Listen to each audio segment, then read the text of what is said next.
So the test that the sound is working.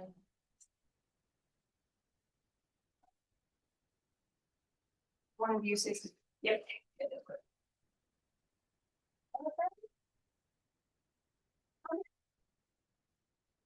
Welcome, everyone. It is 4:01 p.m. We have our meeting online started, and we'll keep this on until we know for sure if our fifth committee member is there. I am Julia Gustafson, chair of this committee. Welcome to our Parking Advisory Committee meeting. We will start with our roll call of committee members. Seth Brandenburger, Business Improvement District Committee. Joan Taylor, Residential Parking Permit Holder, committee member. Sandy Shaw, Downtown Business Representative. Okay, and staff, if you'd like to introduce yourself.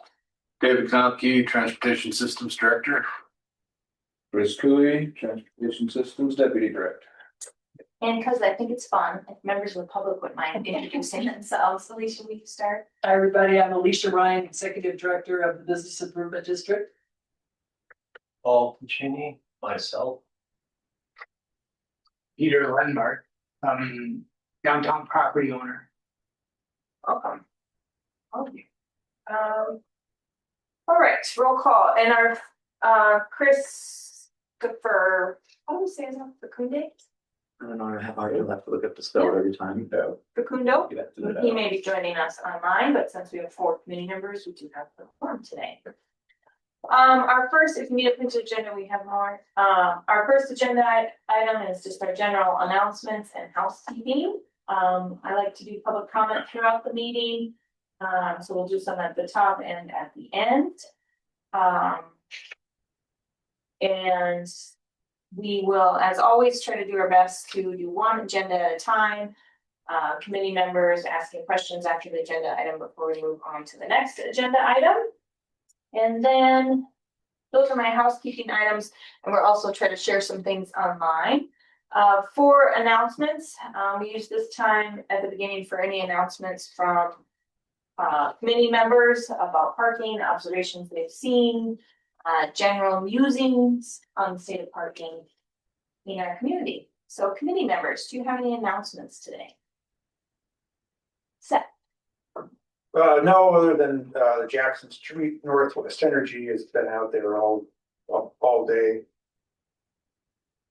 So that all the street parking blocked off down there. And I did send an email to parking because there's a lot behind the Union Market building. There's a couple pin downs that are turned over, maybe due to the snow plowing that happened earlier. But they're kind of dangerous with the rebar sticking up. In your lot, behind your building. Yeah. Joan? My only comment is that since I still try to use quarters, which I know I'm a baby boomer. I use them. Oh, good. But most of the time when I try to use the quarters, the kiosk won't take them. And the main one is the parking lot down on the Gulch, below what is the building that it's a 2-tiered?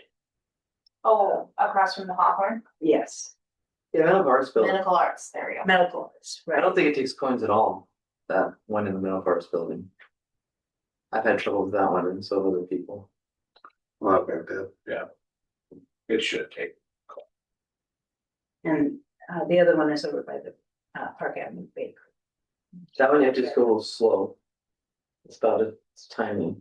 Oh, is it? Yeah. You put them in too By then I'll fast. use my 15. But if you put them too fast, they drop down. No, it doesn't even take them, so. That's the only comment I have. Thank you, Jean. Sandy, any comments today? No.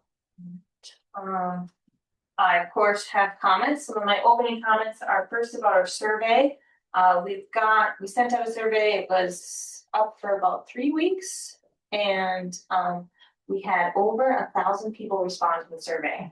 So for a Be Heard Helena public survey, that's pretty good. I'm pretty impressed. So thank you, Alicia. The BID sent it out a couple times. I think it got out there. I was glad to see that we got so many responses and just briefly looking at them, you know, you ask people, what do you think about something? We're gonna expect some complaints, but there was really a lot of thoughtful responses and solutions and, you know, some surprises in the survey. So I'm excited. We'll be diving into that later in the agenda. I also wanted, and we were talking about it before the meeting started, just to highlight the two articles about in Montana Free Press about Great Falls parking and, you know, what they're struggling with, some things similar to us in our community, cost of maintenance and infrastructure, and that they're changing their rates and looking at how they fund their parking. And so I encourage folks to look at that if you haven't had a chance. I think it's good context for us. They also use the passport system, and they just voted in Great Falls to increase their hourly rates from $1 to $1.50. And they're getting rid of their free courtesy ticket for the first offense, replacing it with a $10 fine. Second time violations will go from $5 to $20, and third time will go from 10 to 40, and fourth will go from 20 to 75. So they have a progressive fine system. And for our own context, our fines are either $10 or $25, depending on what kind of parking, or if you're in an ADA spot, it's a $100 fine. But the other ones are 10 and 25. So The information was from the Free Press. yeah, Montana Free Press, there's 2 articles on Great Falls. So I think that is interesting. They do some things differently in Great Falls. They outsource the monitoring of their parking to a private company, instead of city employees doing that piece. But then they also, one last comment on Great Falls, so they have budget woes, but they did do free parking from December 15th to the 28th. So yeah, I mean, we're all struggling. It's all, you know, it is a balance. And now I can't remember who told me this, but someone, you know, described parking as a delicate ecosystem. I'm gonna keep repeating that because I think it is. You know, we have a beautiful downtown with a lot of assets, and I think, you know, to maintain this downtown, I do believe we need to have shared infrastructure for parking. And to have shared infrastructure means we have to pay for it. And so as we make that balance, I think, you know, there's no easy solutions, and some of this will take time for us to get it right. And we'll just keep trying.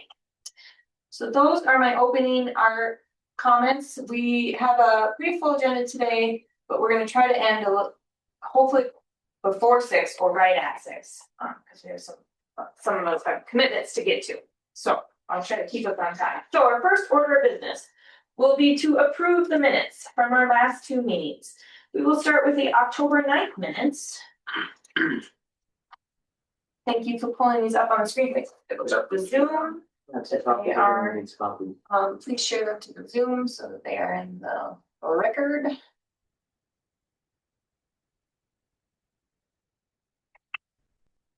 Thank you, Sandy, as always, for compiling these minutes.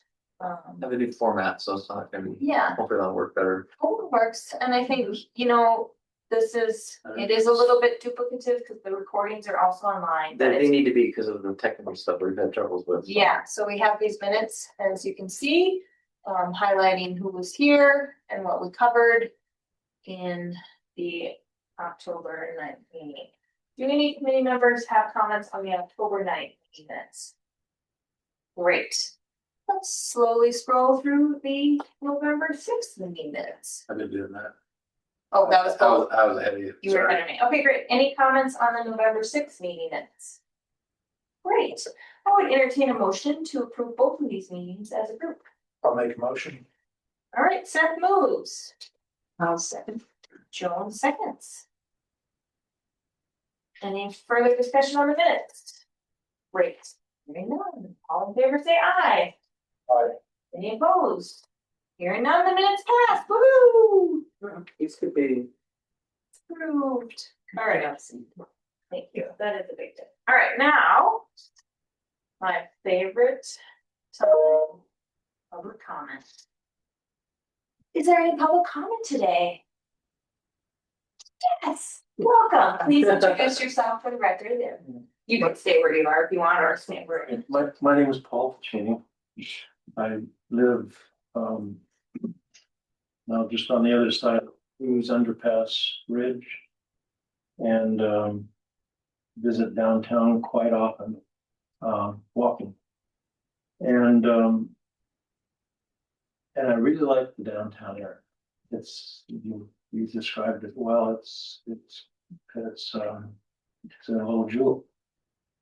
But it's a jewel that I think is starting to crumble because of all of the box stores and other business districts around town that are drawing business away. And we compare, you were comparing earlier Great Falls' procedure to what we're doing in Helena. And I really disagree. I don't think that's a good comparison because Great Falls is a bigger city for one thing, and a much bigger downtown area, as you mentioned, and much more competitive than our downtown area. Our downtown area is primarily food places, restaurants, breweries, and there's few stores, I think, like Birds and Bees Loops. This is, attracts people, and it's not a community downtown. It's a specialized downtown, and so Great Falls is a much more competitive town.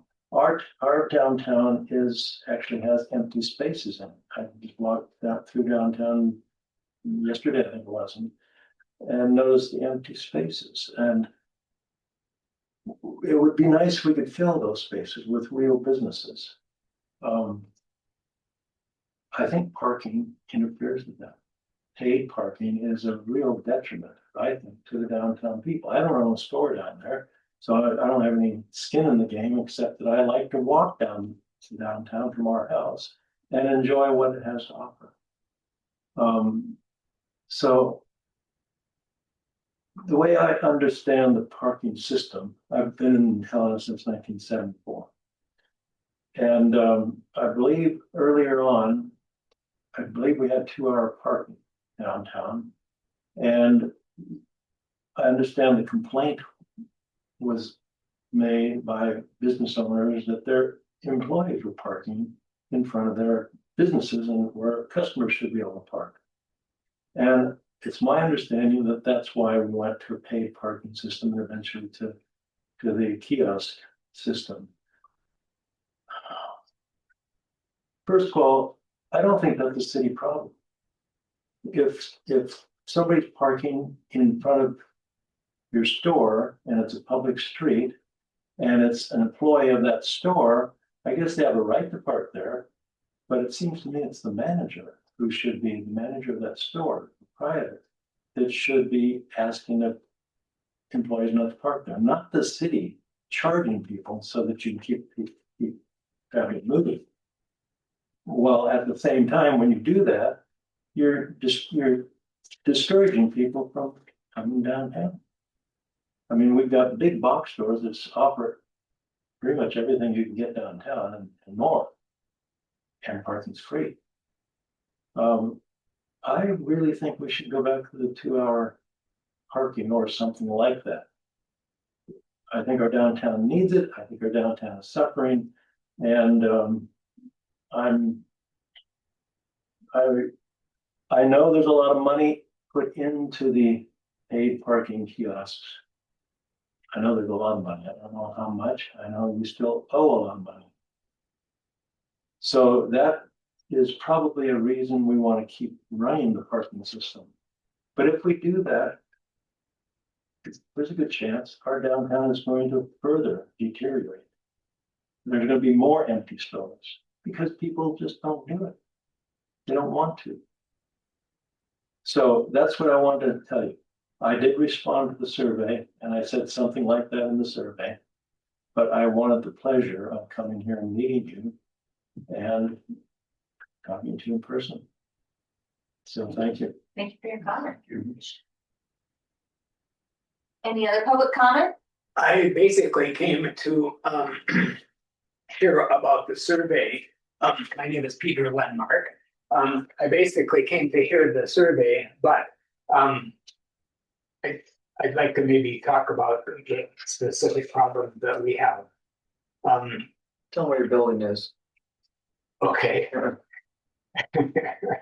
Um, I probably wrote the first parking ordinance for the city of Helena. I was the planning director, in the early seventies, so, 1980, I think. And so I'm vaguely familiar with parking requirements. I know it's all changed just 100%. We have parking structures. We have so many more parking spaces, and it's great that we have that parking. But my particular problem is I own 11, 13, 15, 17, and 1921 Warren. And there are 11 units upstairs, and all of those units are currently vacant, except for my wife and I live, and we have one office occupant at the opposite end of the building from where we live. When I bought that building, it was before the jail was built, and I made a fool out of myself for I don't know how many city commission meetings. When I came and said, there's ordinances that you have to provide off-street parking. Mr. Lindmark, you don't have to worry about that. We know that, we will abide. And the only thing they did was put diagonal parking on Breckenridge in front of the law enforcement facility. And the sheriff's office and the police department were both housed in that. Now it's just the detention center. Sheriff Justo from the Historical Society says that the Brown Block, that's the name of our building, is the oldest commercial building in town. And when I bought it, there were businesses all on the main floor. Sandy's Beauty Shop had been there for 30 years. Electronic Service was there. Kathy's Dog Grooming was there. There was an antique shop. And it had always been in businesses, and whatever. And the first person to leave after they started building the jail was the beauty shop. And Sandy said, "I can't. I have little old ladies that come and get their hair done, and they can't be walking blocks. Whatever." Electronic Service was the next one to leave, and they had said, we have people that are bringing television sets in and equipment, and we're going to leave. And pretty soon everybody was gone. And I housed the people that you see now camping on the little park by God's Love. I have 11 rooms upstairs that were occupied by those people. Not exactly those same people, but similar people. And I really enjoyed working with those people. It was really difficult sometimes. We had problems with drugs. We had problems with alcohol. We were able to finally figure out lots of things. And after they built the jail, some of those people were just uncomfortable living so close to their second home, I think. But anyway, today's situation is we have a vacant building. I was really distressed with that for quite some time, and my wife had said about the year 2000, let's sell our house and move into the building, because there's no way that we could sell it. It had really limited use. And let's just enjoy living closer to downtown. And we did, and we love it, and we still live there. And we have had some good tenants. We had a medical billing firm that occupied most of the main floor, and they finally had to leave because they had clients that would come to. I told you about some of these deals. Yeah, sure. And today. There's free parking all along Warren Street.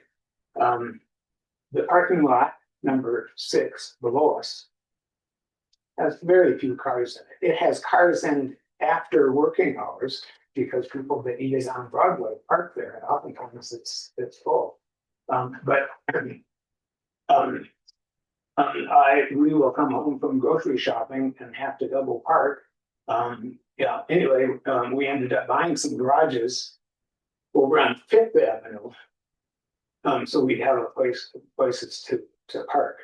But during the daytime, if you drive along Warren Street, there are just lots of vehicles parked there. The parking lot where the parking office is rarely more than half full.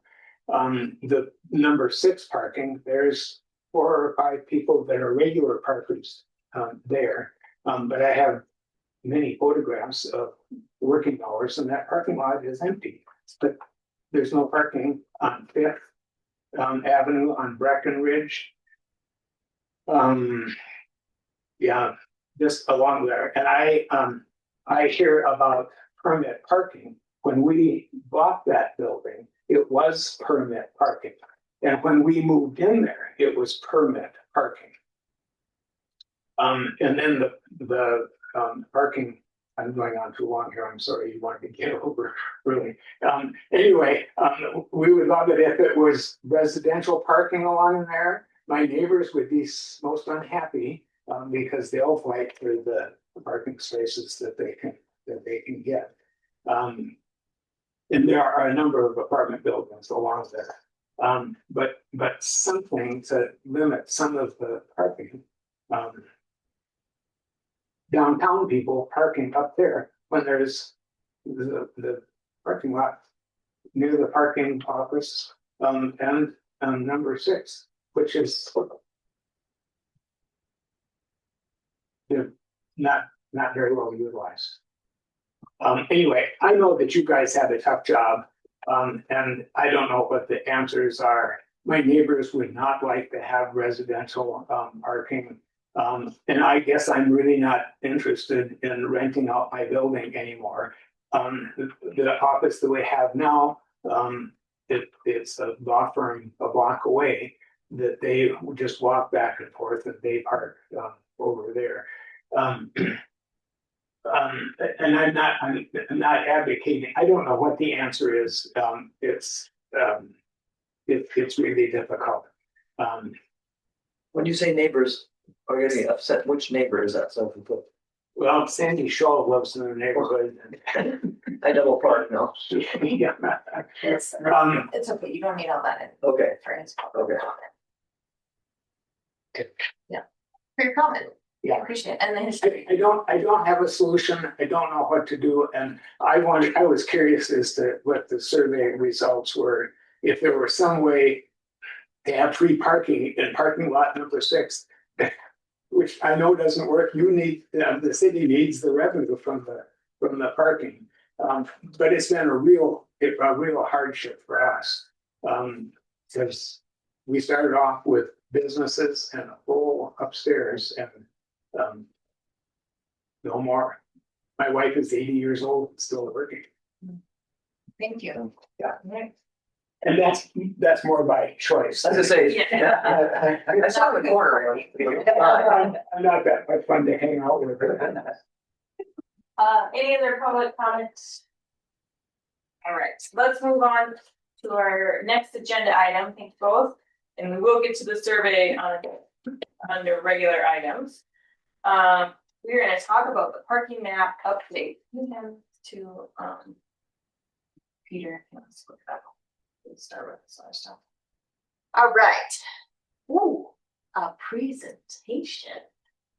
You should It's ask. just for you. Don't get her too excited, David. I keep that at R as a mid-range. You Hold on. I contributed. Okay. Hold on. Look at this, and the map, oh my goodness. So this is a rough draft. Please take it away. So some of the issues that I noticed when it looks like it moved, that when I was creating this is depending on the time frame, there's more public parking than would be shown on here. So. How does the committee want to address that? Because all our on-street permit areas are only enforced 8 to 5. And after 5, they obviously open up for public parking, so, but I didn't show that on here, I only showed pay to park. And basically hourly parking. But there's some gaps that are shown, that obviously. Concerned why those lines move, but, there's some gaps. And, so yeah, that was one of them. And, Alright, so let's pause. So this is a public parking everywhere that you could park between 8 and 5. In various ways, paid and free. yes, Okay. And repeat what you're saying. After 5, there's more parking because any permit only spot would be free. But I think. That's kind of, it's implied, but it's not spelled out. correct. Yeah. But if it's a public parking, I think you just say after 5 downtown. It's free. But Are that's any- not true everywhere, Well, because Jackson is a permit only park garage. But you're not enforcing after 5, so it's permit only, but after It 5, is. anybody can park it. Correct. Yeah. Until the residents that have permits, they're not getting parking spaces and want. well, then we deal with Well, it, then yeah. we have, that's. I don't think you put the public parking after 5 on it, just too confusing what is. What is, Well, it's always been on there, all areas enforced Monday through Friday 8 to yeah, 5. Because the pay to park in there is enforced between 8 to 5. the reality, the purpose of this map is to have people. Where they can park during the day. For paid or permit. And Paid that's or free. are free, and so that takes care of that. Yeah. Need. Okay. In my I mind, will clear that up. I don't know why those lines moved. They weren't moved when I put them in there. but- Okay. So You you can have, kind of tell where they belong though, like yeah. Cruise and Last Chance, you just they Yep. got you. shift them up a little bit. And we will tidy this up a little bit. So it's a little bit cleaner. We wanted to have something to present for you guys tonight to see what our first pass of, like. So we have all, the numbers are the parking garages And and lots. lots. And so those numbers are on a sign by each one too. Like each lot should have a sign with that number. Is that true? I don't think so, because it's all one zone now. No, but like, don't they say like lot 6 and it, I think so, yeah. okay. most of them, a lot of them. And it also says the hours on that sign. So, Yeah, cause like 9, your line on 9. That would need work because there's both on street and. Yeah, I did color in 9. those Yeah, lots, so we need to color in 9, And 2 don't. and 2 doesn't exist anymore for public. So they just sent, so part of the difficulty was when we got this was just TV out. Yeah, And we have to get somebody to add a little bit more. well, we gotta get something up, thank you. Yep. We gotta, yeah, thank you. I think this is a great, We'll get it cleaned Need to up and read have it. something out. perfect.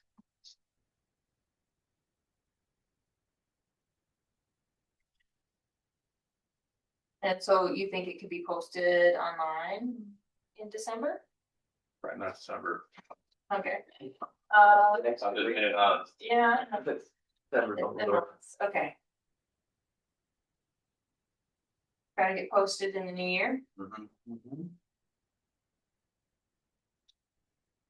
Did you have more on the permit map?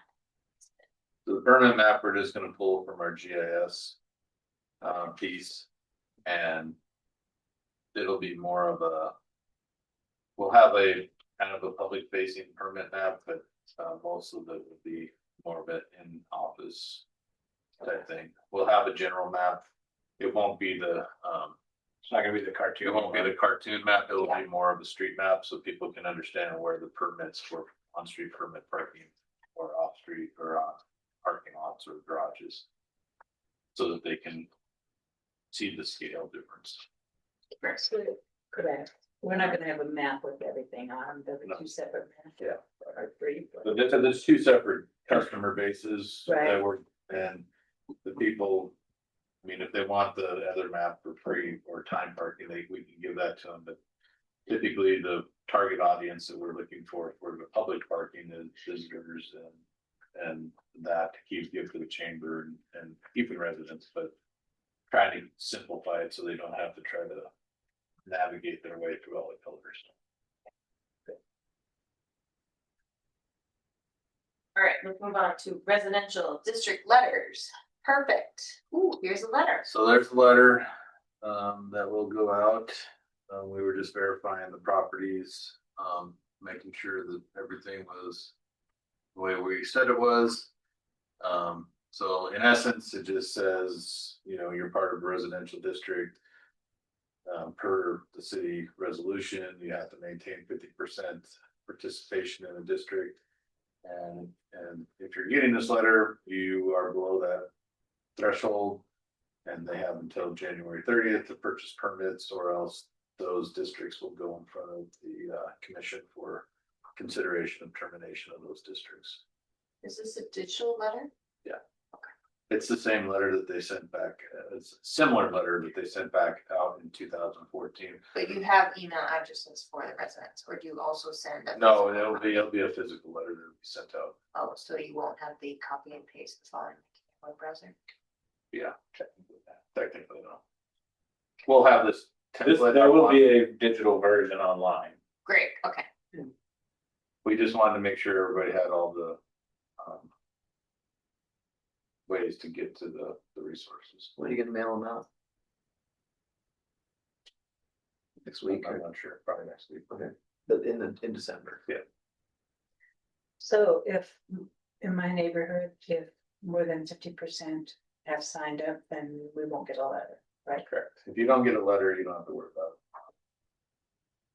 Okay. it. And you're the only person in your district. So if you and Dennis go You have down, 100%. So your area, Getchell, Park, and Kessler, Mhm. I'm gonna recommend, we'll do this in a different step. Okay. because- We're gonna recommend that you all get put into one district. Because yours technically by resolution is only a 2-hour district. Right, we're in A or. So somebody gave you Mhm. the bigger, better signs. That are residential parking only, so what we wanna do is convert that area. To a residential district only type B, not a Okay, type A. right, And then that way, and then.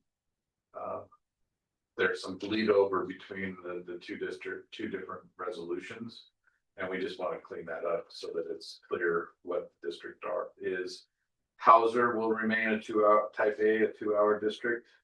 From Benton to Getchell. But the How norm. come? From my understanding from folks is there's more coming and going in there. But we'll send out a letter to everybody there and then we'll get the feedback from them before we make any final determinations. Your area, we're talking about consolidating just so that there's one area. And then there's like a couple other ones we just need to tweak because. There's parking areas that just have gone away or things have changed, so it's not really as big. There's permits in there, and Hauser is a one-way street down. And there's only, there's apartment building on the corner there.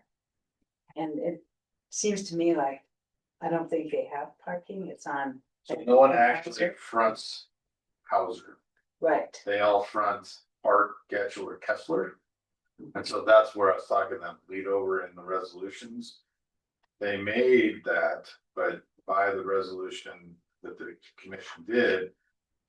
People along there also have to pay for that 2-hour spot, that 2-hour parking. Because there's two different districts. It was a little convoluted the way they did it, that's why we just want to clean it up. because I see 2-hour parking along there, and then I see people who are parking there have a residential parking. Right. When I walk up there. So we're gonna try to clean that all up so it's consistent up there. Great. other questions? Update, okay, then we'll go to the next one. With us flowing through agenda, we have lots of budget check-in. So we're gonna, I think, skip budget check-in to give you more time on, because we just did it not too long ago. Effort to. And we'll do it in January. We'll do it in January so we can give you a 6-month There you go. fiscal update. Let's think so.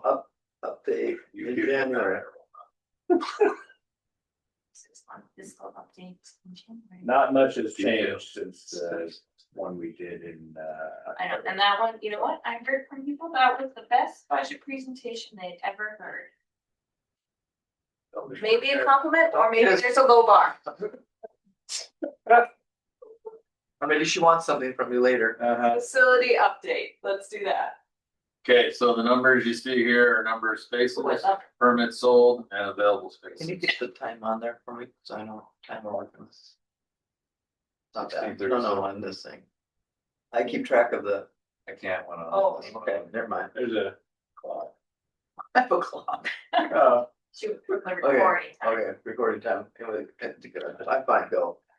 So the garages right now, 6th Avenue has 402 available spaces and we have 404 permits sold, so there are no available permits. Jackson is 174, there's 170, so we have 4 medical arts, there's no available permits. Getchell, there's 173, and 15th, there's 0 because they're actually oversold at this moment. So of 15, there's 366 spaces 350 is state fund. and 350 is state fund, and then there are some grandfathered in contracts, or how, where did that difference? There's come from? 16 spaces that we can sell. Yes, there are some, there's a handful of permits in there from not the state fund. That How did those come to be? they were sold to them at some point in the past. Okay. So. The state fund didn't have any issue with them remaining as they were, Okay, and so the deal that kind of exists now that isn't necessarily on paper yet, but is understood between us at the moment. Is that we will not sell any new permits for 15th Street that didn't already exist. And that if there are people that want to park in 15th Street, they can go to the state fund and basically sublease their permits. and then we have this further dimensions. Okay, keep going. That's only 15th that they're doing, we're doing the sublet, right? So the lots, lot 1, 3, 8, 10 are all pretty much full. The rest of them have some varying availability. The funny thing is you'll look at lot 10, I believe is behind Bert Ernie's. Never keep them all straight. No, There's lot 10. that's Bert Ernie's. Yeah. It's sold out It's never full. Empty. and it's empty. I've heard, Bought them. Sorry. I've heard very good authority that. Well. The top of some of these garages and some of these sold out permit lots, parking's free. I mean, And these people are parking there during the day, there's no. They're not getting tickets. Where? Lot Top 10. of Jackson. We'll get the tickets next set, though, so. Okay, Very good. they're getting tickets. So, okay, back to lot but 10. who's buying it? So it's kind of the discussion that, I went and had with the city manager. Because of the public comments that we get about 6th Avenue, the top being, empty and the garage being empty at some days of the week. Yeah. And it's one of those things that, as you see, we're oversold. We sold more permits than there are spaces, but yet they're still empty. And, I just try to explain to folks, I can't make people park there, but, people do expect to have a parking space when they get there. So what we'll get to this later, but we're going to pilot a 10% oversell. So we'll sell 40 more permits there. But what that does is that takes away some of the public parking. If that garage fills up with permit parking only, then the public coming downtown to go, eat or whatever. I think there's enough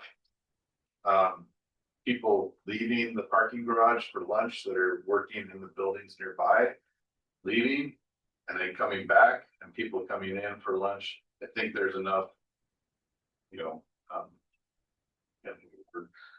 transfer there so that there's public parking during like lunch when people want to come down. But we'll just have to manage that and see how it works out. So. Yeah, I mean, we may wanna look at. This is a level of detail, but for Sixth Avenue, you could pull the permits and tell us like 20 are work Moses, 20 are Department of Labor, like we could see the big purchasers, maybe. There's about, I would say there's probably 5 to 8 permits that fluctuate in there. They're monthly permits. Like someone buys 1 month of a permit time. Or a business owner. Yeah, Doesn't or matter they just if you don't renew it. Yeah, There's about 5 to 8 permits every month that you'll go on here and look at how many active permits we have, and it fluctuates. Do very many people use those kiosks? I mean, that's where the lunch crowd is using them, and it's everyone's, I mean, when we hear comment about parking, it's Sixth Avenue is like what people think of as the main parking garage for downtown. So I we think there's, oversell, and I know, it's gonna be a concern. yeah, I think if we promise permit holders, they should have reasonable expectation that they can get their permit spot. So like later on, or we can talk about it now real Yeah. quick. We polled everybody in the state that has garages or lots that have the ability to oversell. Because it's kind of a hit and miss. Some don't oversell at all. Some oversell by, I think the highest level number is 30%. I don't remember off the top of my head. And they basically have the policy when you buy your permits, first come, first served. So if you get there and there's no spaces, which I'm not sure if I can get 100% behind, because they're paying for, we don't have numbered spots. But I think we'll just have to see how it goes. I think you do. I think you try the 10% until you hear a squeak, and then you go back, and we will have to take each of those garages separately, I think, and think about 6th Street. We know there's a turnover. We know it's a different population than who's down at Ketchum. Well, our concern really is that we can do that. Who gets their permits taken away if we have to take permits away? Yeah, and it could be a last come, first go deal, but yeah. What we don't want to do is create more negative for the parking, just to address, some comments about people not, well, why aren't people using them? I don't know, but they're paying for them. So I do know that a lot of them that are being bought are bought by agencies that don't require workers there full time, but it's cheaper to buy a monthly permit than, to do something else. Well, it's easier for the staff member too. They can pop in, pop out without having to worry about doing kiosk. So I just also. maybe we can allow them to do a timeshare like condos. Timeshare their parking. Yeah. So we're talking about, on the oversell number, we're talking about going all the same, or are we gonna? No. Vary it? We're gonna try it only in 6th. Only in 6th? Yeah, because we've established Jackson as a permit only because vast majority of the people that park in Jackson are residential people. And it would seem unfair to oversell that one because they may go to the grocery store and come back and might not. Jackson might be one of those garages that we do, where we do numbered stalls or, you know, a sign. And then that way we can manage it a little bit better for home residential parking only. We'll have to look at that. Jackson, that's my concern with Jackson. Med Arts is leased out, the top deck, so it doesn't really matter. And then to the Getchell, there's plenty of room down there. That didn't build out, I think, as anticipated. We're trying to, we're hopeful on some of the scuttlebutt of, you know, some of those empty spaces down there developing, and that would, you know, attract more business downtown, and more people parking in that structure. Wait, which one? Getchell. Oh, Getchell. So. okay. So only 6, then 10% is what you're thinking. Is that what I heard? Yeah. I mean, if you guys think 10% is too much, I don't. Talking it's usually we're the. talking 3 spots. No, you're talking 40. 40 spots. But I mean, you've driven by it and you can. No, there aren't. There- Wrong area, okay, But sorry. it's 40 It's in lot spots 6 inside garage 6. at 95,000. How much is a monthly permit in the garage? 90. 85. Okay. What also might happen is if you talk to the big permit holders in 6, they might look at theirs and say, wait a minute. We've got 20 permits, but only 10 people are really using them, and they could use that shared. We've talked to them. Yeah. We made that you could have more plates on Yeah. one. Yeah, Some of them just have it budgeted and it's. they don't care. I would think that if, I think you'd be fine. I think you'd be fine. I think if there's an issue, it can be worked out. Like, Yeah, well, and I'll then tell you you can what, push a little bit. we have because another it's deal a- for you, you know. Well, what we say to them is we've added 40 spots to this garage. Move you To try to help with Right. the turnover of the kiosks and the permits, and we might have some issues. I just think we need to acknowledge that we don't need the greater we parking transportation. We don't move fast. And so this is a decision that cannot be undone quickly, especially if you're buying yearly permits. You know, it could take a whole nother year to write it. That's my concern about selling 40 permits to a new business coming in downtown and then they can't get their 40 employees, can't buy a spot, or the other, you know, again, it's delicate. And to have our primary garage for hourly.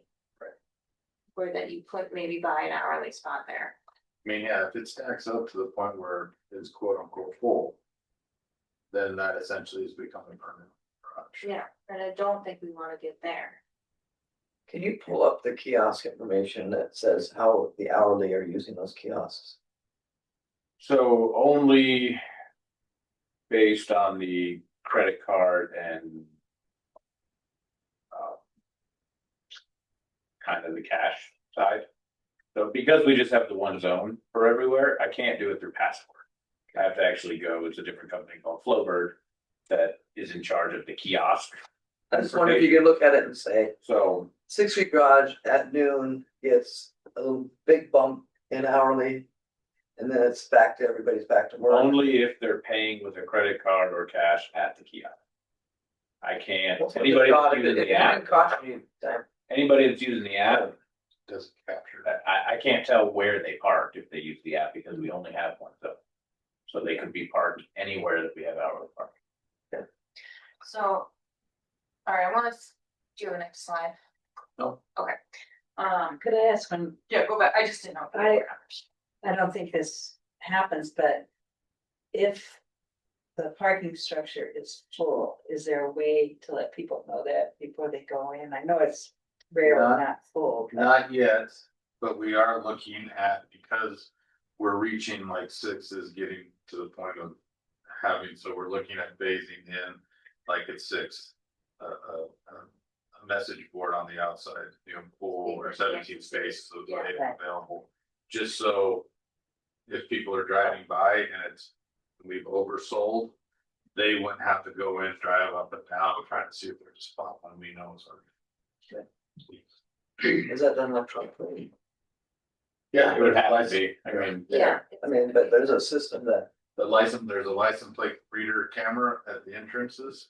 And it reads the license plates going in and it reads them going out, Okay. and then it calculates. So we have that technology available to us. No, Not here, not yet, but it.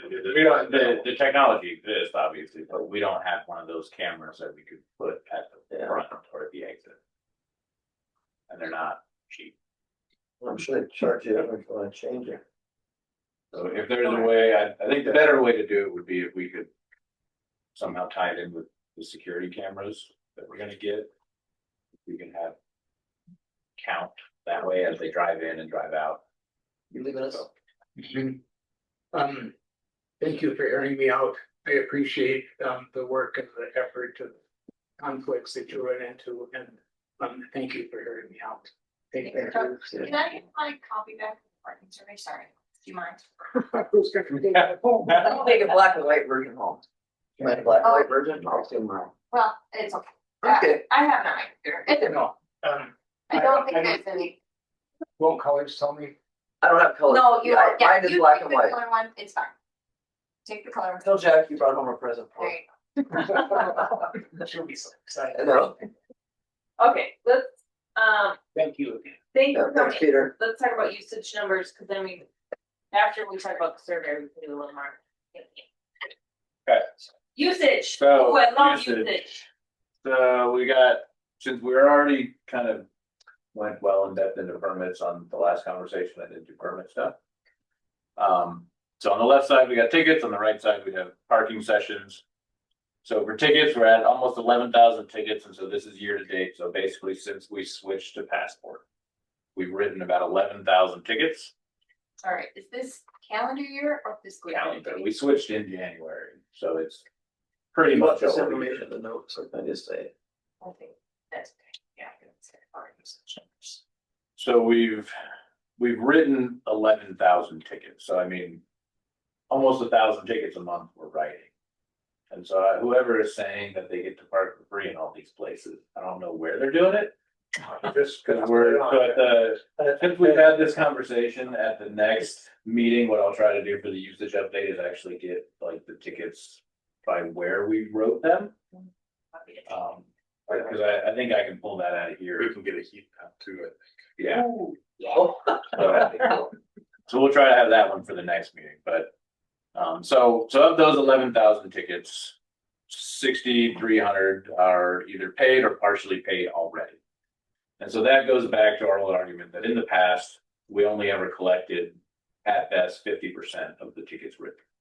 And so just since we've switched to Passport and gotten that online capability, we're up to almost 60% of tickets being paid, right away. And then, so 75% of all the tickets that we've written since we switched have been paid online.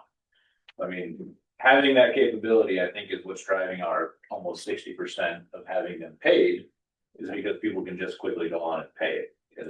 As opposed to just they get it, they're like, well, I'm not going to the office, so I'm just never gonna pay it. That and they can't get a permit. Right. If they have tickets on, they have to pay their tickets, before they can get a permit. And so, out of all those 11,000, just over 500 were voided. So those were tickets that we wrote that we realized were not valid, and we voided them on our own. And then 636 were appealed. And then of those, 670 appeals approved. So, I mean, I think that shows that we're pretty fair when it comes to the appeal process. I mean, if you give us a valid reason for an appeal, we approve it. Yeah. You know? That is a good talking point.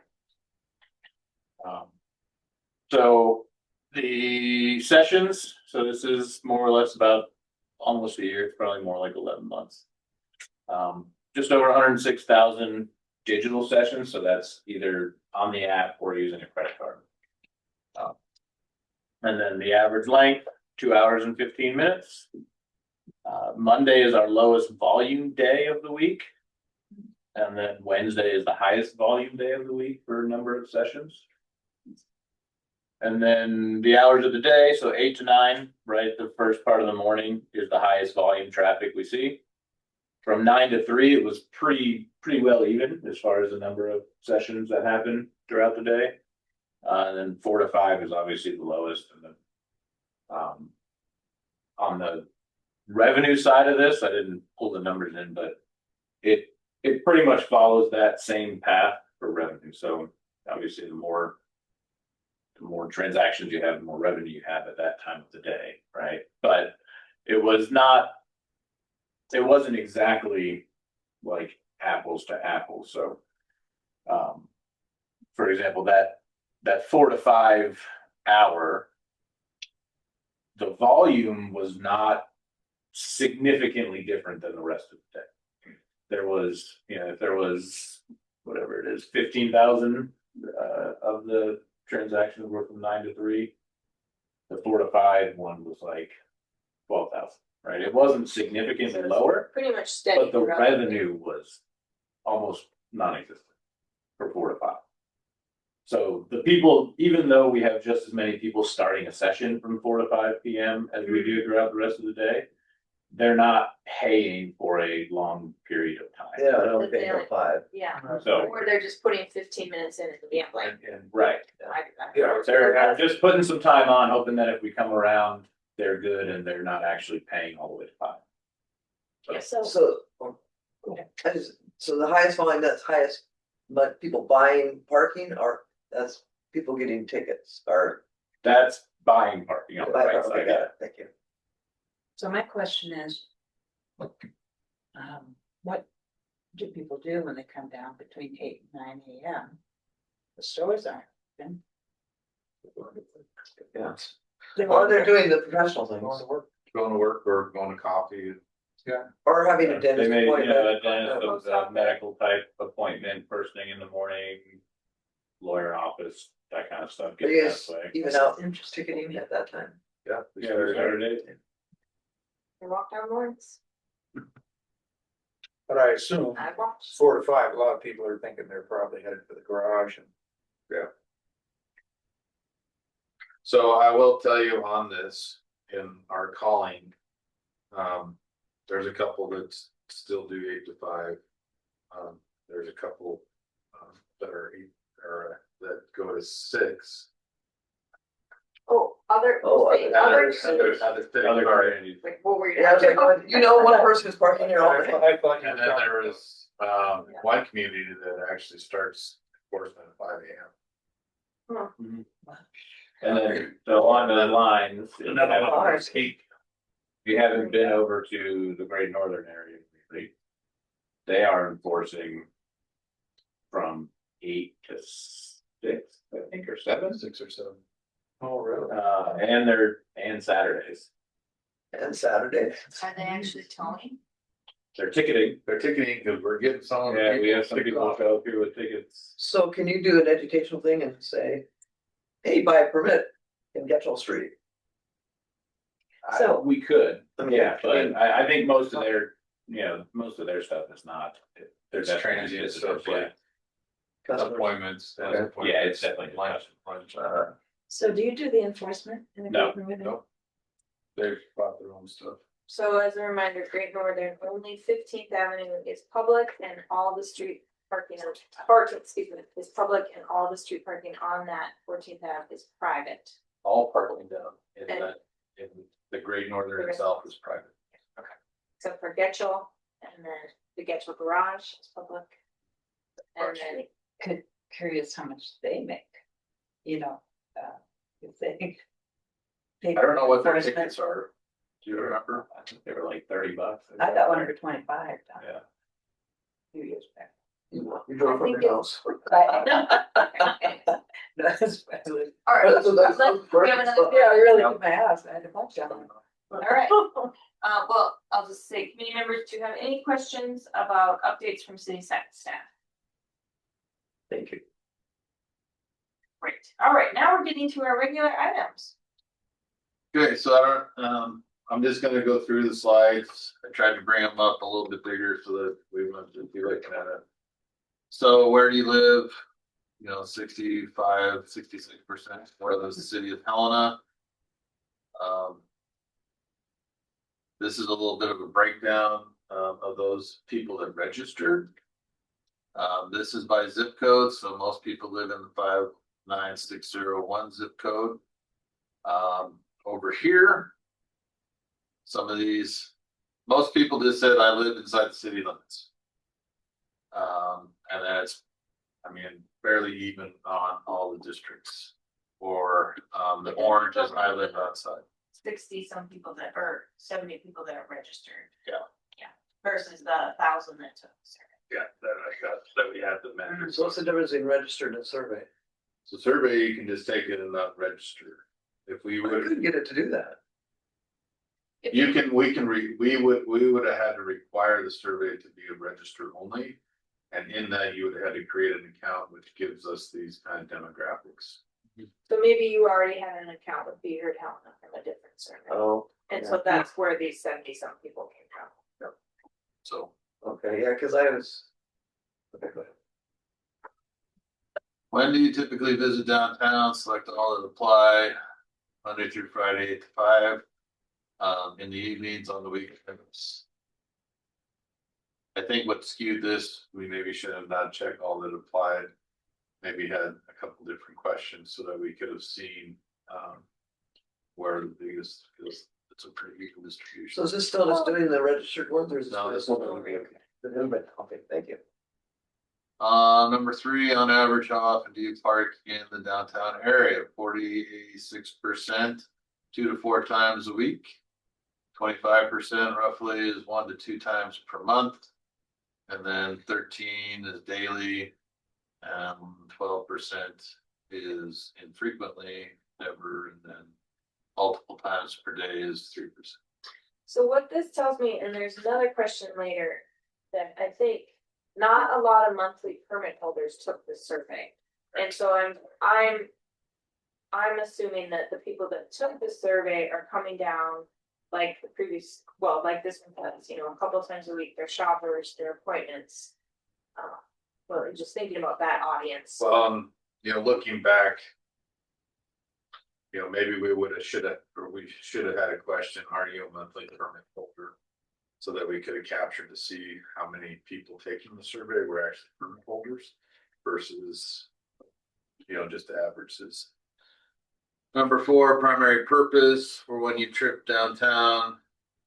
Dining was the top winner, shopping was the second, entertainment 3, appointments 4, and then work and community was way down here. So we did have a lot of people that work downtown take the survey, which is unfortunate because part of the survey that I would have hoped to capture from is from that group of people to see how their experience is versus a person that uses infrequently or a couple times a week or something like that. There's a little difference.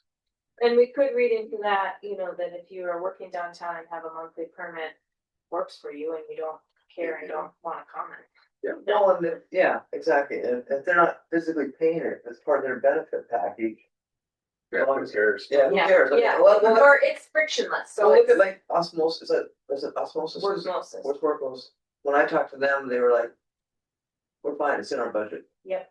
So we don't care if we're paying for 10 more that we don't need. One of the gals I talked to said it's cheaper than having our own lot. Yeah. And that goes to show how much it costs to own a lot. Mhm. How long do you typically stay parked during a single visit? 43.6, 1 to 2 hours. That's supported by our numbers that we get through our metrics. I thought that was interesting. It matches your metrics. We did have one day since Thanksgiving that the average park time was 4 hours. So it must have been a big shopping. Serious shoppers. Number 6, how would you rate the availability of parking downtown?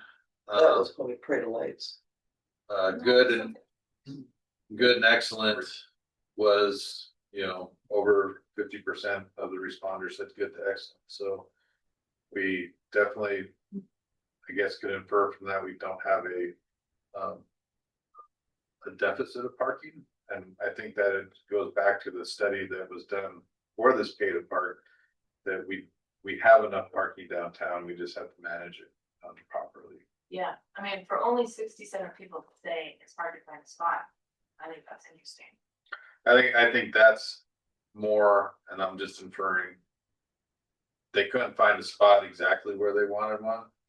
Cause you drive downtown and there's typically a spot or two on each side of the block all the time that you can pull in and just walk, you know, a little bit, so.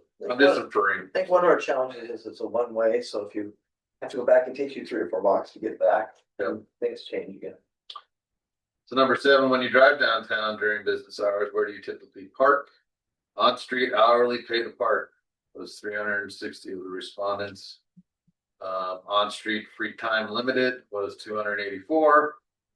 In parking lot hourly paid park, and then in parking garage hourly paid to park. So I mean, if you put all those in the pay to park or took out the free time limited, that's a pretty significant piece that people are using the pay to park and they're not. There's a portion of people that are looking for those free parking areas, but Okay, so free is 286 or 284. I mean, about 70% of the people that took the survey said they pay somewhere to pay. Okay. The other. Please. Specify, did you happen to glance at what those comments were? No. Okay. I don't know. we barely got. Do you experience challenges and frustrations? 73% said yes. No surprise, I thought it'd be higher, actually. What are your biggest frustration with costs is the number 1. Confusing payment method, limited availability, which this is interesting. The limited availability was number 3, when back upwards, there was over, I think 60% of the people said that it was, They don't have trouble finding Yeah. a spot. Yeah. so. Safety and security, that's At that the bottom. yeah. Yeah, I mean, well, and that's, then, you know, the garages are lit well enough, there's enough close parking to where people are going.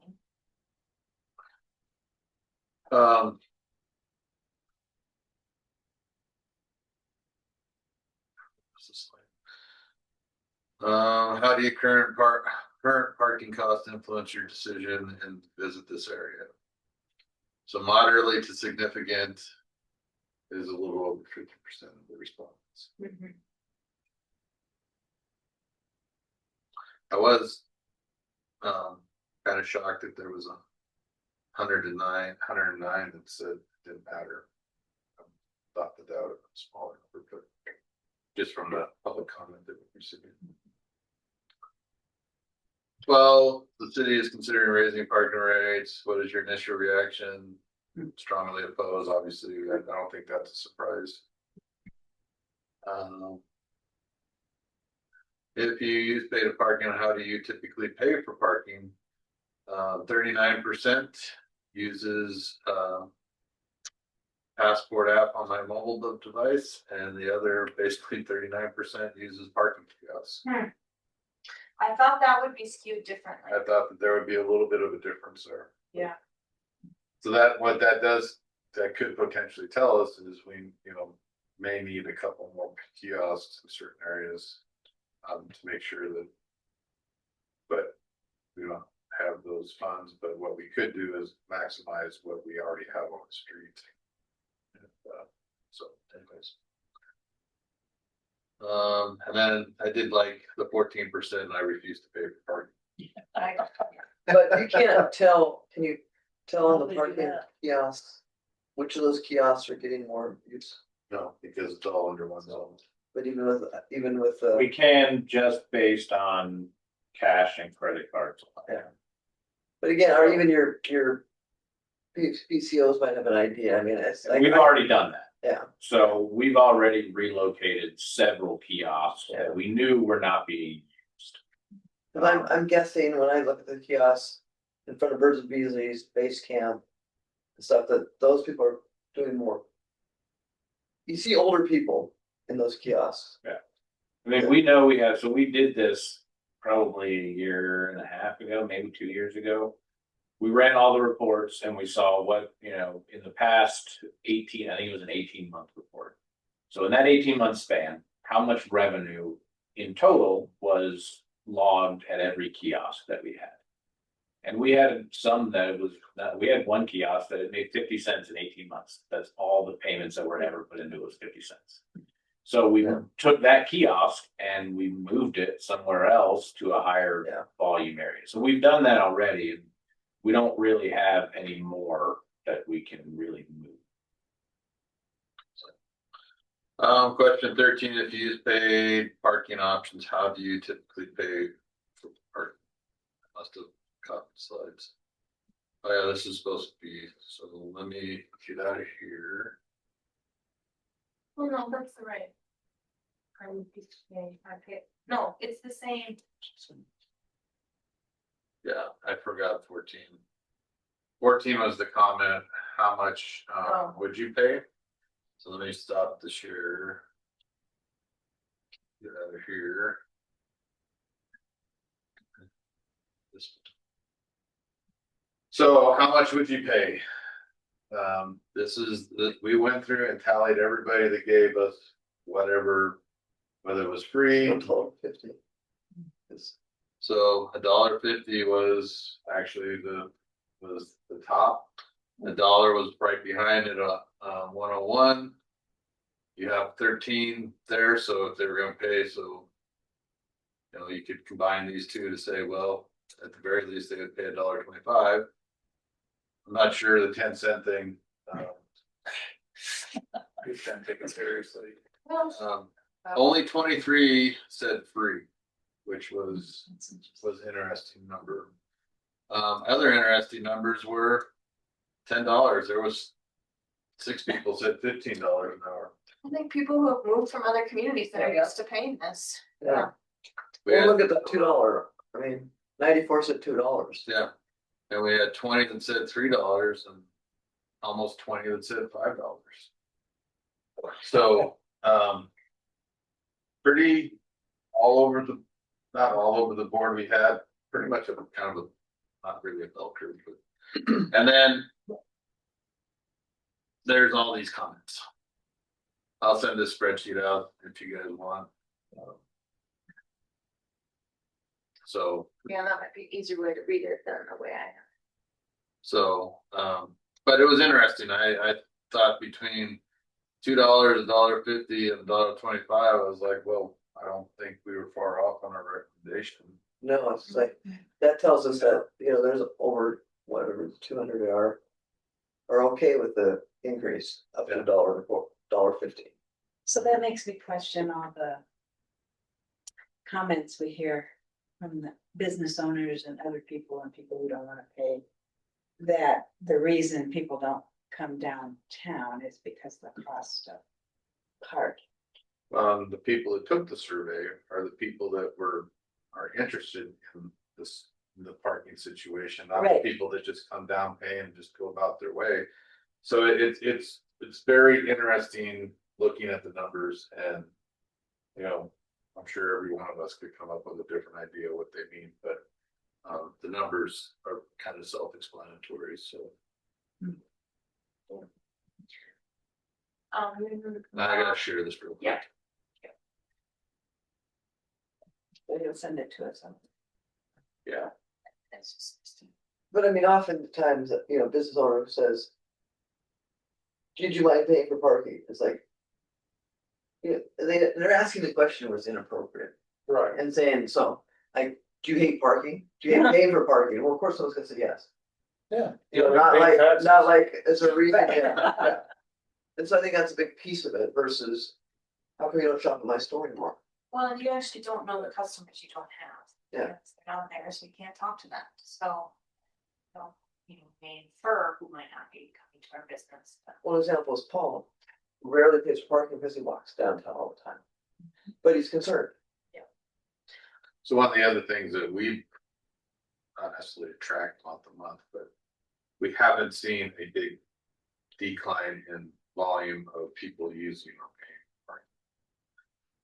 Our revenues have stayed relatively flat, not flat, but they fluctuate a little bit.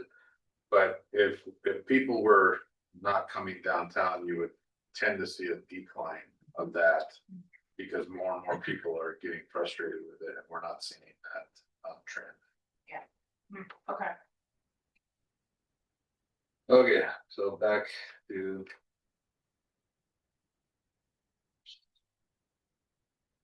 Share.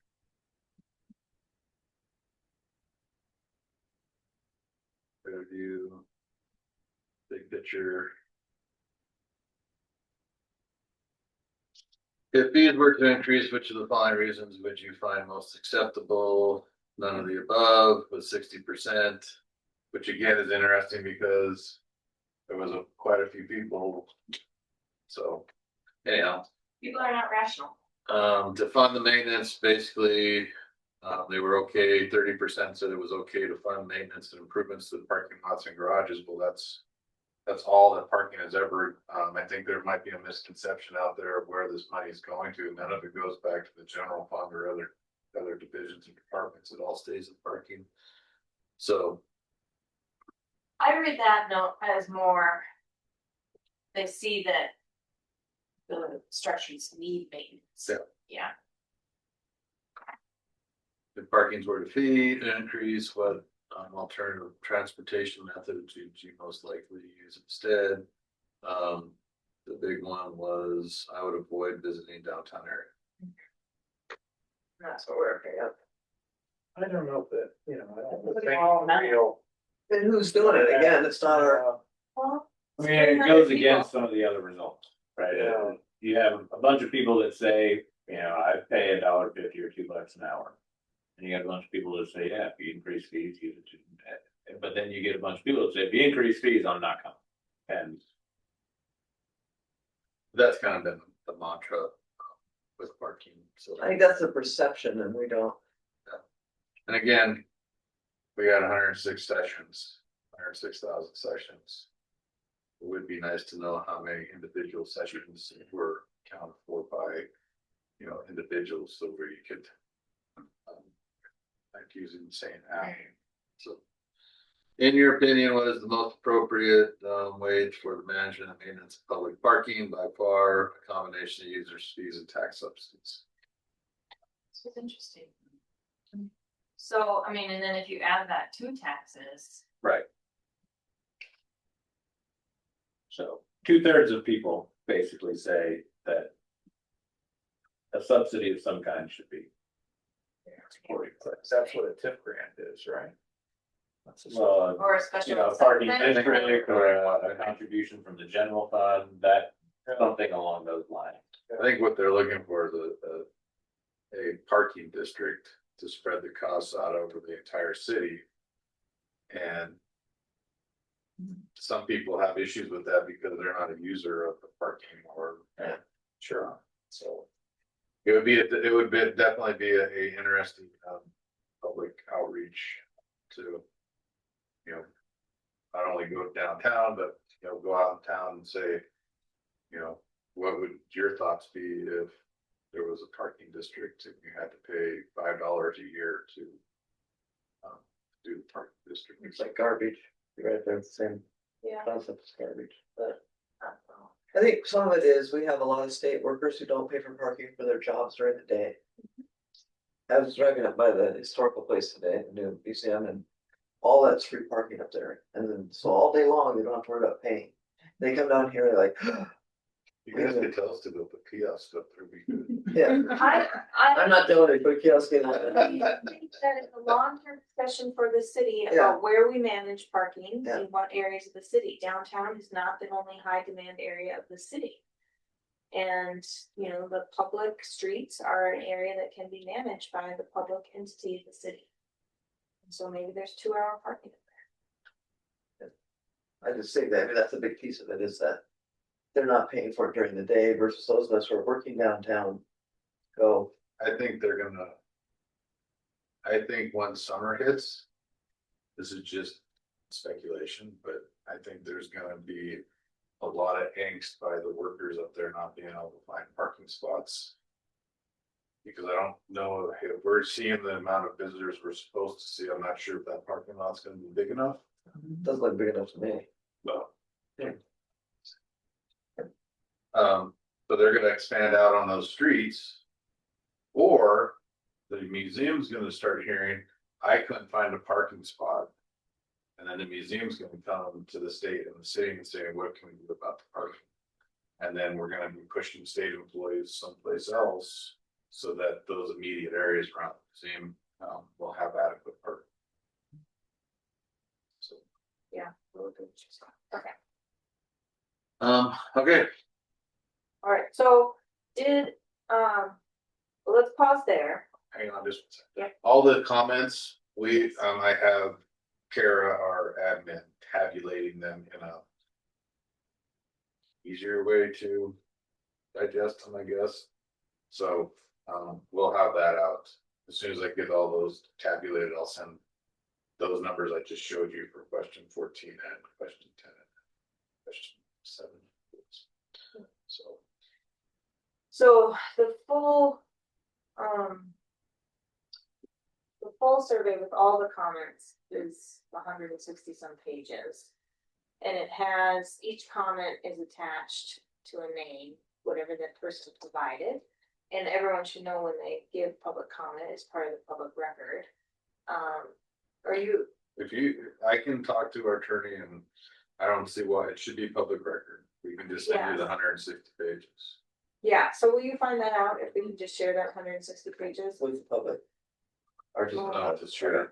At least with the committee, no, I don't mind sharing it with the public. Well, we can put it up on the website. With their names? It's not anonymous. No, It's a username, and if they, if they did the cannot First be. and last name. Yeah. Some I do people- think that Oh, I thought stops it some was people from anonymous. taking it. Yeah, I think there's some people that would have taken, I mean, I have some friends that I don't wanna put my name connected to my responses. yeah. And so.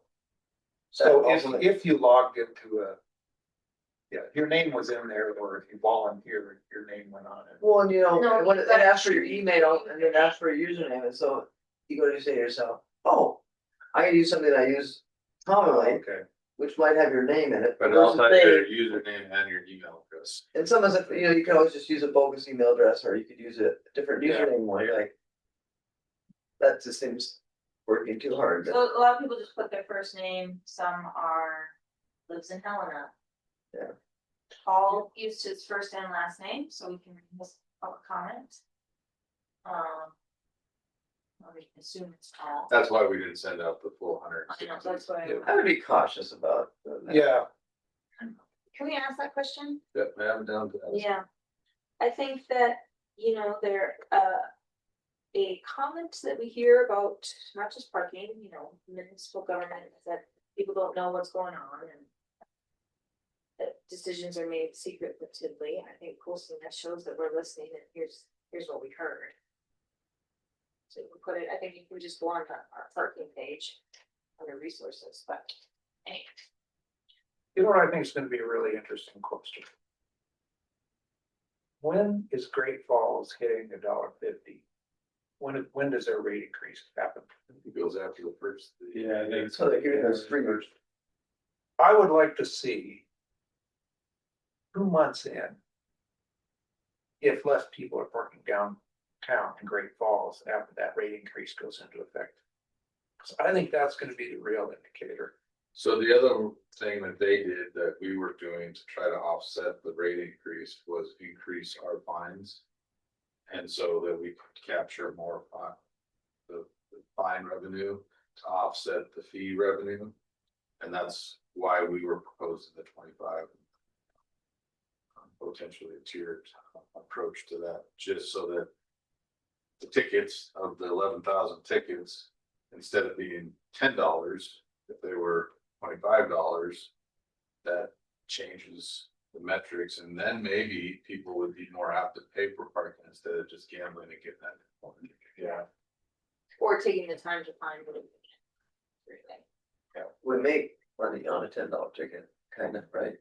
We don't make any money on a $10 ticket. Okay. Well, that's part of the other reason we had to, because the paper we write it on in the envelopes and the card time and the software, $10. The other thing, just lost my thought train of thought, sorry.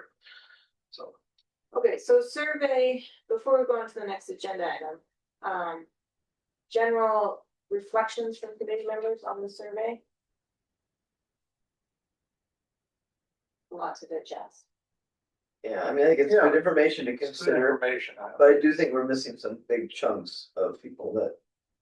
But we also got way more than we thought we'd get, which was good. Yeah, it gave us some Yeah. indication of rates and. Yeah, this is this is a public survey, not a research project, you know, so it's not, a scientific data sample. That would be super cool to have, but that costs money. I guess I felt better about how people view parking in Helena than I did before. We're just hearing some negatives. And which really didn't come through in this survey. I mean, some, but not many. I agree with you, it was more mixed than I expected. And some of the questions show that people are willing to pay for parking and understand that a revenue stream funds a parking system. Right. And I think, I think we hear they're hesitant to rate increases, but, I don't know, I think people are understanding that something has to be adjusted, there has to be a new revenue source. Well, I think what we're hearing too is people want to park. When we say, is parking hard? It's like, I couldn't park right in front of my coffee shop. I could park 4 cars up. Or onto the next block, but that's a big distance. But I'll go park in a box store and walk 2 miles to the door, 6 miles to the store. I think that's the big deal is that, I want to come down and sit in a coffee shop for 4 hours with my buddies, not pay for the more food in the store. And sit there and just take up time. And those are valuable customers. So I've always heard the comment that parking is free at all the big box stores. It's not. We pay for That it. cost is included into everything you buy there. My big beef is when you get to, you call them, you get a free grocery spot and your grocery brought out to you. Why are those spots right in front of the main doors? If your employees, You're right, Yeah. business. I think Alicia has some comments from VID. I just wanted to suggest, Julia, that along with putting the whole survey out, I think that's great. I think it shows transparency. Maybe an executive summary could go along with it so that yeah. they don't say, I didn't read that, it was 160 pages long. Okay. Oh, yeah. Yeah. There you go. Yeah, they're ready for the next minute review. No problem. But it might be worth grabbing a few people, like Paul and a few, and say, help us put this It does together. And what we need is talking points that says, yes, we understand it's an issue, but this percent said no. I think one of the perceptions that I took away from that Julia clarified was that people were okay with rate increases for maintenance and operations.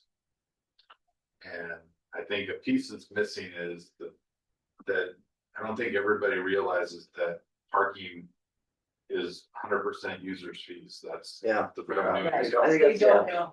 And if they maybe understood that, maybe they would be more receptive to a parking increase or. I don't know what that looks like, but I think there's a little education that. So it goes back to the communication issue, Gabby. I think the perception is starting to change. Because not only the Montana Free Press, but it was also on the TV. And Well- that's where people are getting their news now.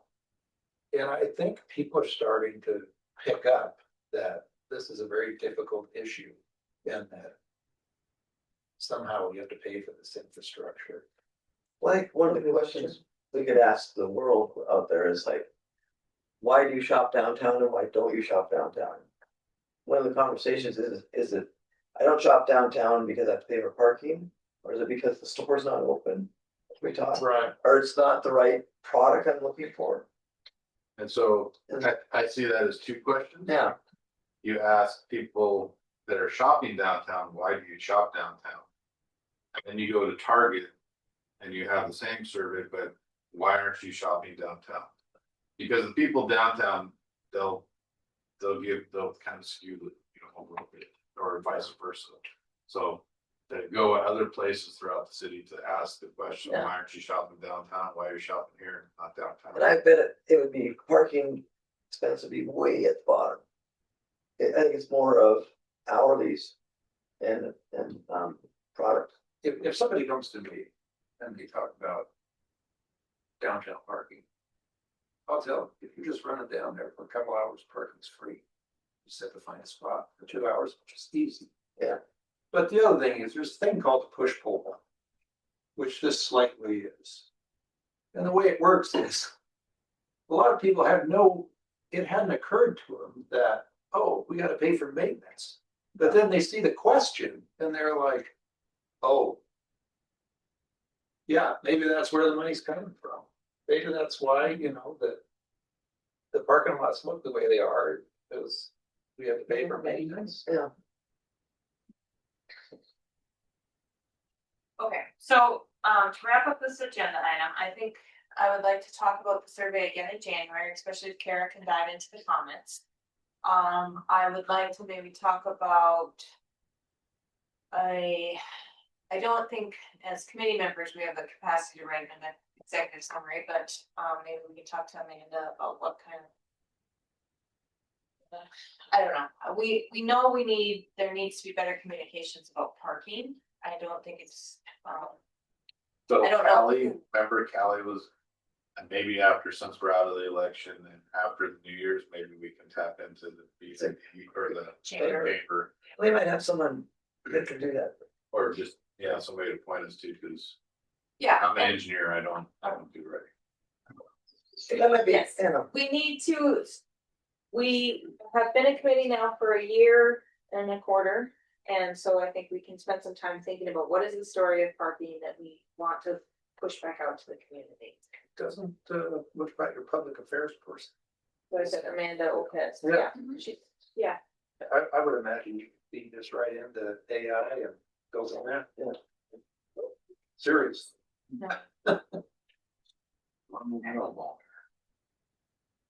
so this will be an agenda item to continue to digest the survey and to reflect on what it means.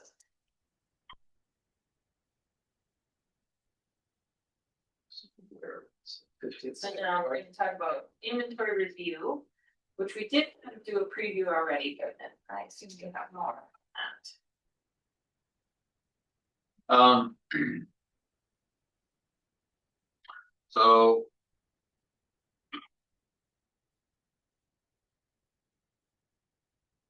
So we talked about the garages. And how we're gonna propose the 10% oversell. There's a couple lots that might benefit Oh, will you share this? from some overselling just to up the numbers.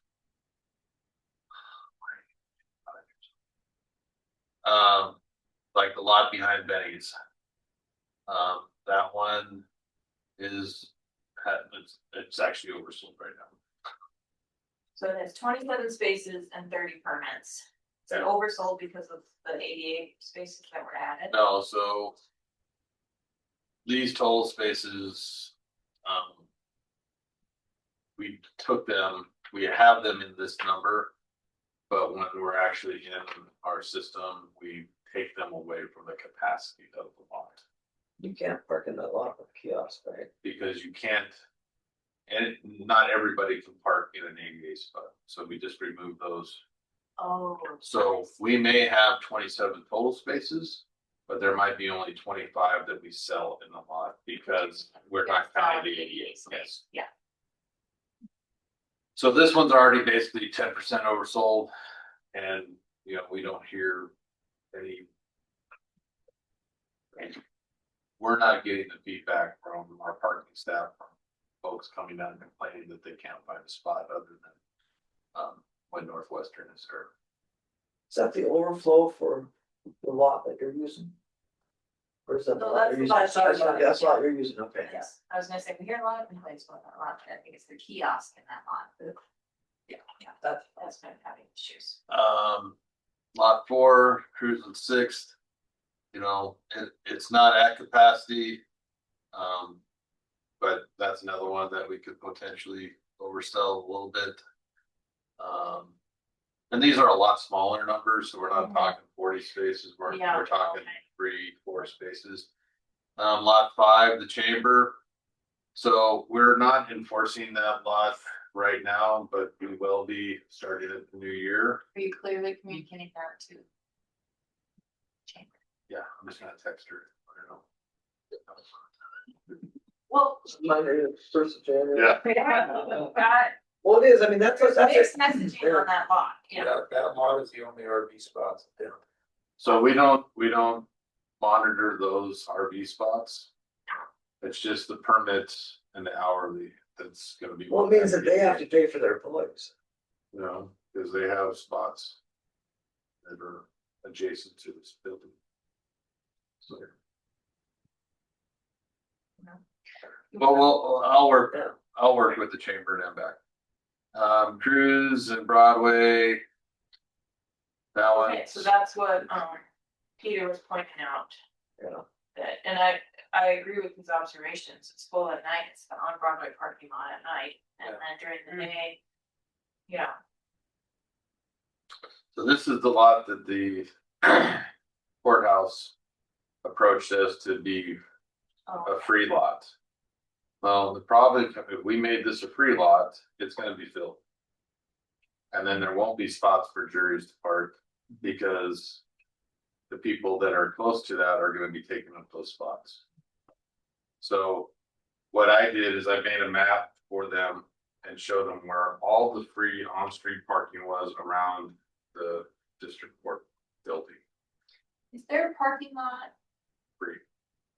but it's a city lot, I guess. It's a county lot. Oh, it's a county But lot. there's because 2 hour the parking, county- they get patrolled on the streets. Okay, so they don't, do they patrol their lot? No, you can park in their lots for up to 5 days and then you get towed. What? Okay, county lots are 5 days and city lots are 2 days? 3 days on street. 3 days, okay. But, I mean, there's no way that a juror is gonna use lot 6. That's where they used to send them. And then they go up and down that hill, they're gonna park in the neighborhood. Yeah. They're taking that hill. So go back up for a second. See, that's the permits. That's the number of space. Oh, okay, there's the number of permits. Lot 6 or 17 permits. Is that a candidate for reduced rate? Maybe. I would, yeah, But that was one of the ones that we were targeting for a 4 to 8 hour permit. I mean, that's also off of Cruise, and as we talk about the shape of Cruise, you know, if Cruise is narrow, or made more narrow, that lot could become bigger and have more parking in an actual lot, or there could be angled parking in front of the lot. Like, there's a lot of, is it angled in front of the lot or is it straight? Oh, yeah, so it is angled, so it could be a double. Here's a thought. We have the Atlas building issue. Yeah. Is that a place where you They could, won't. Those people don't want to walk it all over. right, I'm just saying, but what we're offering them right now is on Cruise, which is further walking, you have to cross Broadway. We're not offering anything right Well, that's a whole other issue. But that might be a spot where a partial permit or whatever we determine in, Okay. So, I mean, right now we have a low income parking issue downtown. And I don't care what you guys think about someone having to go out and move their car every 2 days or whatever. That population who's renting downtown needs a better solution. 100% agree. And so this might be. Cause it's a lot that doesn't get, it mess up on Broadway a little bit, but Well, the rest of our people. it would because that lot would then be mostly full if we made that quote unquote the residential lot. Then on Broadway wouldn't have it. Parking wouldn't be. Well, not everybody has cars in there. There's another option too, is that some lots, instead of all street and lots being only monitored 8 to 5. Lots could be monitored 24/7. I know that's a staff time, but like they could be signed that they're 24/7, you have to have a permit for this lot. So that it's not just open after hours, because that solves the residents' problem, that they can come and are guaranteed their spot. I don't love it, but that's another opportunity. are you, Well, and are you talking about lot 6 or? No, a lot, lot? I'm just A saying lot? like a parking lot, not a street Uh-huh. spot, because you know, if we have. It's free from 5 p.m. to 8 a.m., but you can only leave your car in the same place on the street for 3 days. But if you're a resident and you don't move your car every day, you could buy a permit spot or, but then you're not guaranteed your permit spot after hours. Not articulating that quite well, but I I'm get saying like a lot that has a limit on, or a restriction on it all the time. One, chances are that population's not gonna be moving around at night. So they're gonna park in the lot as a residential and then they'll be able to stay all. Yeah, Yeah. I'm saying it's essentially residential park. Yeah. Yeah. Do we have are any of the private lots attached to a residential building? Not really. I have to think on that more. Private lots? Well, like, yeah, there's several private parking lots downtown. And I'm trying to think if any of them are attached to where a building is primary residential, but there's not that many. It's the Placer, it's the Atlas building, it's the Iron. Apartments that are right there at Cruise Park, they have parking behind them and in front and underneath there. The new ones that just got renovated, I can't remember. Oh, yeah, yeah. yeah, they have their. Oh, serendipity, which Yeah, is. sorry, Yeah. that should be. But they have enough spots then for their building. Well, and not everyone has a car in that building. Yeah. Well, I mean, you look at Jackson Street Yeah. from the, Right, we have a hard out at 6, so. yeah, I was saying that, you know, what we know right now is the people in the Jackson Street garage, who are people with money, who stay in the Placer, complain about the expensive parking and the lack of some of the parking. Then we have their neighbor, who's really trying to use the same spots and the same parking and trying to rotate. They don't have the economics behind them to go out and, you know, to go out and start your car and move it. Takes gas, it takes money. And so I think we need to come up with a win-win for both of those spots. You know, is it worth maybe taking 6 spots in the Jackson Street garage and selling them to people low income at the Atlas or in that vicinity? Yeah. You know, But like- we would have to get a policy passed for that. Yeah. because we don't I'm just saying, I can, okay, so I live on 5th and Rock.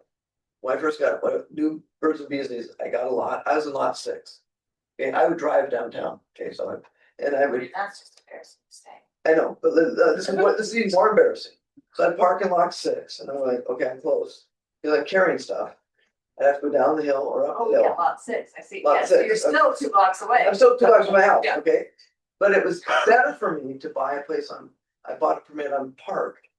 It was easier for me to use the parking street on Park. Yeah. And walk flat than to cross Broadway, to go up the hill, to do whatever else.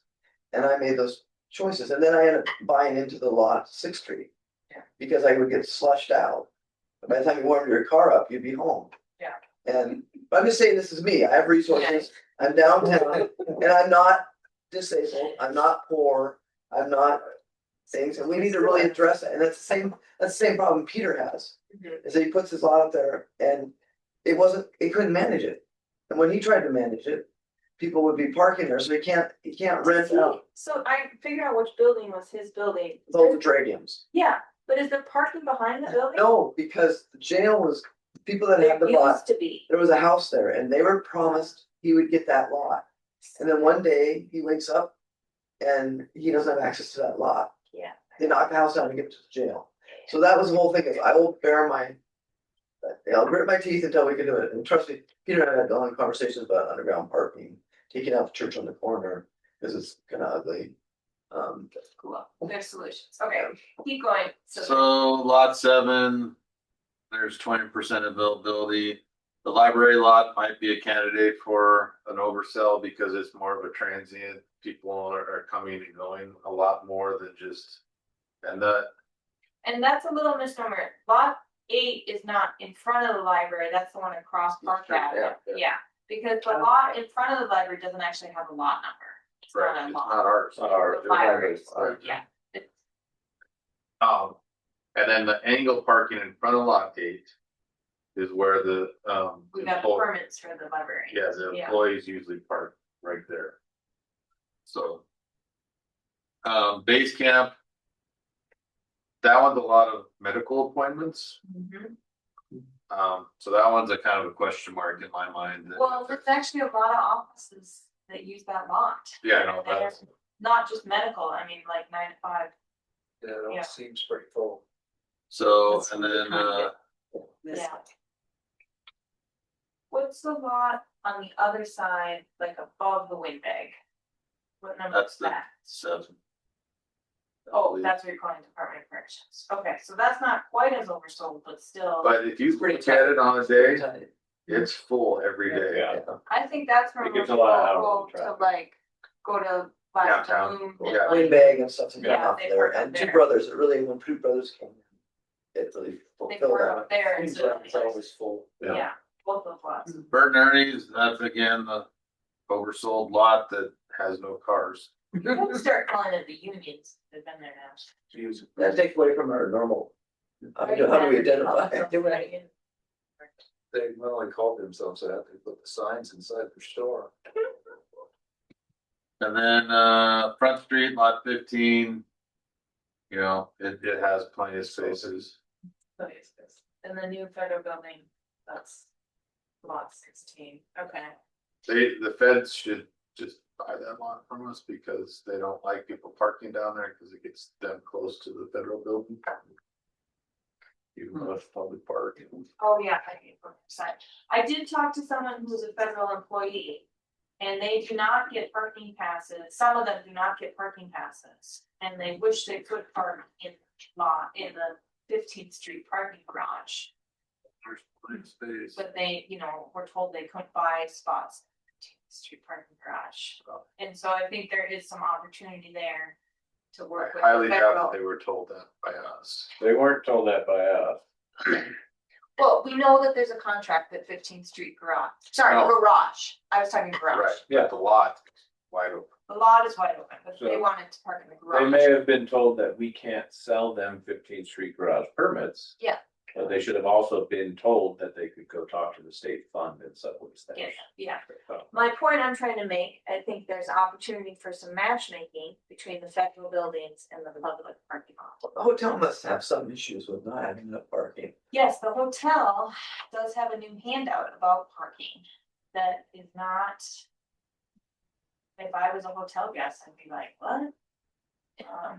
Cause it's kind of like fend for yourself a little bit. Well, do you think they, But they have never, to my knowledge, approached us about. Reserving 2 rows of parking as hotel park. Which a lot of cities do with their parking garages, yeah. although I think the double tree now is just kind of like, good luck on our lot. Yeah, I mean, but I'm just saying the hotels, they're not worried about where their people park. But I would think that we could, Go back to the orange. I would just think that the Great Northern Hotel must have issues. So they I have know- parking in the back. I see people rolling their suitcases over to the parking lot, Garage. not the garage, but over the parking lot that's behind. Oh, that area. Right, Oh. over there. So, So I can tell you when we have conferences there, it's very difficult. Well, it just seems like cutting a deal with state fund.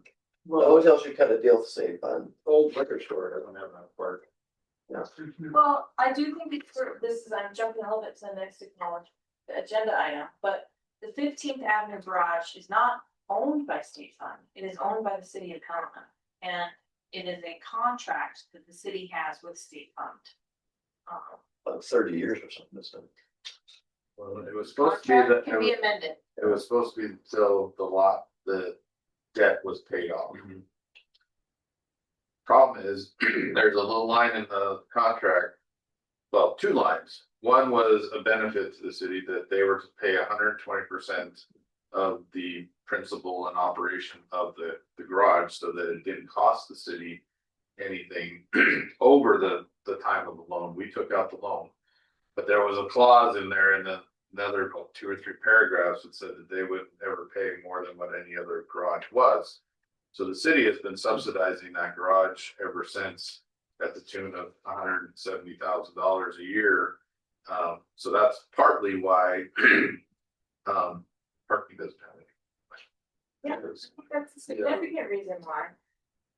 Yeah, okay. Well, Will you just scroll to the blue section real quick? do we have the group, can we ask to look at that? I mean, is that part of our, That's not just. could we work at the agreement? Is this where, who would be in charge of redoing that agreement or having that? We are, and we've had that conversation. They're willing to sort of amend the agreement for certain things. So they're not unwilling to come to the table and have a discussion about it.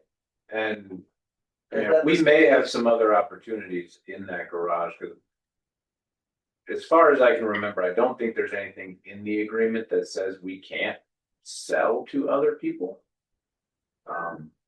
It's just been that practice in the past, because they did fill it up at one point with their employees, and then now their employees just don't come there anymore. So there's nothing necessarily preventing us from selling permits for that garage and completely overselling it. But at that point, it's like, if they do bring their employees back to work. Did you say there's somebody looking at coming down some business or entity in there? Not in there, but in the general. In the general. General area. Okay. So, your pink numbers are other ways that people can park downtown. 29 people have bought the super permit. Yep. 123 loading permits are and loading and. Oh, sorry, answer right. What's the special day permit? That's That's okay. just as, they wanna. Like a special event. Okay. And then contractor, these are annual contractor permits. There's only 7 of those. Oh, interesting. And then 8 contractor permits that are like monthly or something. That's the additional contract, so they Oh, want more more than than one. one big. Yeah, okay. I want us to end here on inventory discussion, because we need to just do some of the wrap up. I think we should keep inventory review again on the agenda to maybe make some recommendations, because the other things that we didn't talk about are some areas that are not currently signed or are signed no parking downtown. We've been talking about if there's a lot that could be free, or the the part-time permits. I want to keep talking about that.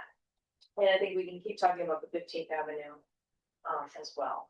Are there other, anybody have for agenda item D, annual report recommendations? I would say we're not at a point to make another recommendation yet to the commission for a while. We still have our active recommendation of rates. I have a sense that we may not get back in front of them until it gets to be budgeting time, really, to talk about rates.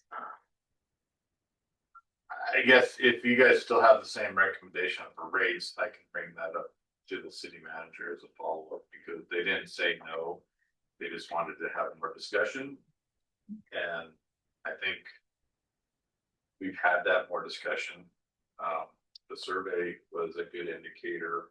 Again, not to say that we have to raise them, but there's got, I guess, that anything from the rates that I would request from the committee to make a recommendation on is that we follow through on the fine side of it, so that we And can I think increase you're those. getting into a longer conversation, so I think let's put rates back on the January agenda then, to make Yeah. sure that we all feel the same. Yep, and I'd like to see the 15th Street garage stay there as a conversation that says where new developments happening. Yeah. And also the low income residential. That'll be in the rates. Okay. Because we'll have to have a distinctive rate if we do something different than just like a 4-hour permit. All right, so our agenda for January will be very similar to the agenda for December. Or doing items, but I think we covered both of those. Anything else for the agenda for January? So we'll have a follow-up on the residential district letters, right? Well, I feel like we won't talk about it in January because the deadline, I can give you an update if It might people have be- bought permits. yeah. but that'll be about the extent. At this point, it is 5:56. Is there any public comment? Oh, what about you?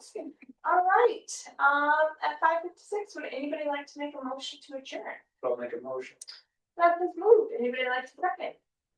I'll say. Oh, Jordan has seconded. All in favor, say aye. We are adjourned at 5:56. Thanks for taking all the time you did to get on this Yeah. survey. I mean, I think this is. It's that, I would have bumper stickers